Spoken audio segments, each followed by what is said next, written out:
আমি এখান থেকে বাড়িয়ে যাওয়ার পরে আমার যদি চুল পরিমাণ ক্ষতি হয় আর আমার বাচ্চা আছে, আমার তো বাড়িয়ে তৈব, আমার গার্জেন নাই, আমার মামা স্ট্রোকের রুগী, গরব হইতে হবে কারণ না তেন কিছু কথা। প্লাস আমার বাসার যে বাসাতে আমি থাকি ভাড়া দিয়া, ও বাসা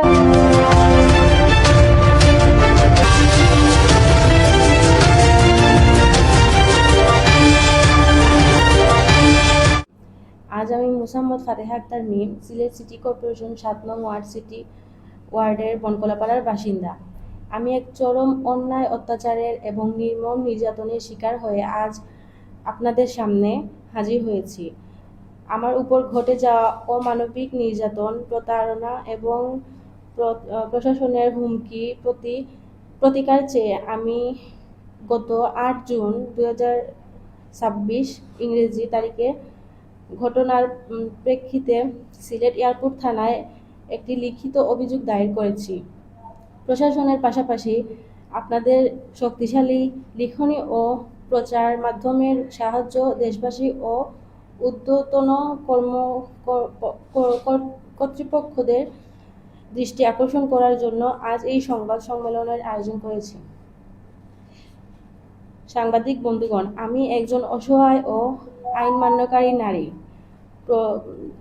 আহমেদ আবদুল্লাহ ও আবু সালেহ রাহাত বিরোধী নারী নির্যাতন, যৌতুক লোভী ও অপরাধী প্রকৃতির লোক। বিগত ২০২৪ আমার প্রথম স্বামীর সহিত সংসার জীবনের অবসান ঘটে। এরপর আমি আমার প্রথম পক্ষের সন্তানকে সাথে নিয়ে আমার পিত্রালয়ে বাড়িতে এসে অবস্থান করেছি। সেই সময় থেকে পূর্ব পরিচয় সুবাদে আহমদ আবদুল্লাহ আমার একাকিত্বের সুযোগ নেয়।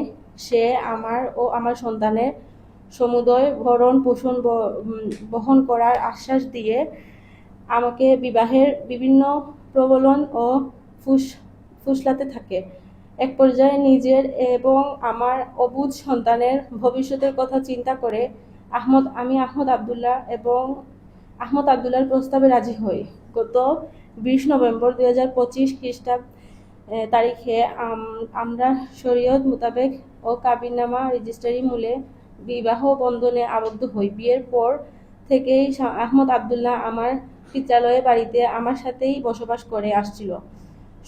শুরুর দিকে আহমদ আবদুল্লাহ আমার সাথে শান্তিপূর্ণভাবে সংসার করলেও আবু সালেহ রাহাত আমাদের এই সংসারটি ভেঙে দেওয়ার জন্য আহমদ আবদুল্লাহকে বিভিন্নভাবে উস্কানি দিতে শুরু করে। আবু সালেহ রাহাত এর কুপ্ররোচনায় পরে দিন দিন আহমদ আবদুল্লাহ আমার উপর ক্ষিপ্ত হতে থাকে এবং কারণে অকারণে আমার উপর অমানবিক শারীরিক ও মানসিক নির্যাতন শুরু করে।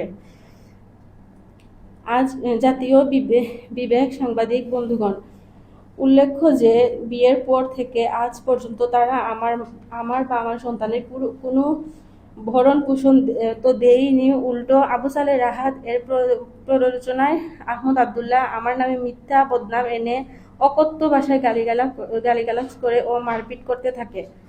এরই ধারাবাহিকতায় গত ৮ জুন ২০২৬ তারিখে দিবাগত রাত আনুমানিক ১টা সময় আহমদ আবদুল্লাহ আমার নামে সম্পূর্ণ মিথ্যা ও বানোয়াট কুৎসা রটিয়ে আমার নিকট বিভিন্ন অন্যায় দাবি দাওয়া করতে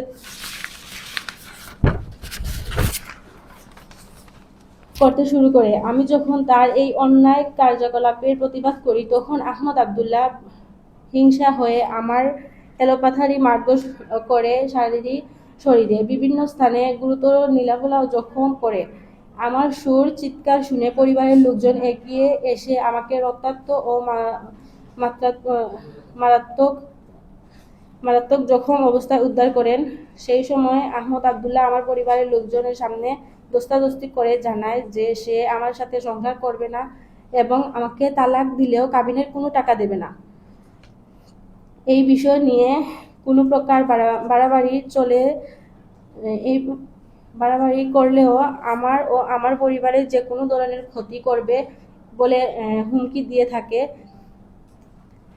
প্রশাসনের ঊর্ধ্বতন কর্তৃপক্ষের নিকট আমার আকুল আবেদন, আইনের হাত যেন এই অপরাধীদের দ্রুত খাঁচায় বন্দী করে আমি বিশ্বাস করি আপনারা সত্যি ও ন্যায়ের পক্ষে দাঁড়িয়ে একজন অসহায় জননী ও তার সন্তানের আইনের বিচার পেতে সর্বাত্মক সহযোগিতা করবেন। আমাকে ধৈর্য করে শোনার জন্য আপনাদের সবাইকে আন্তরিকভাবে ধন্যবাদ।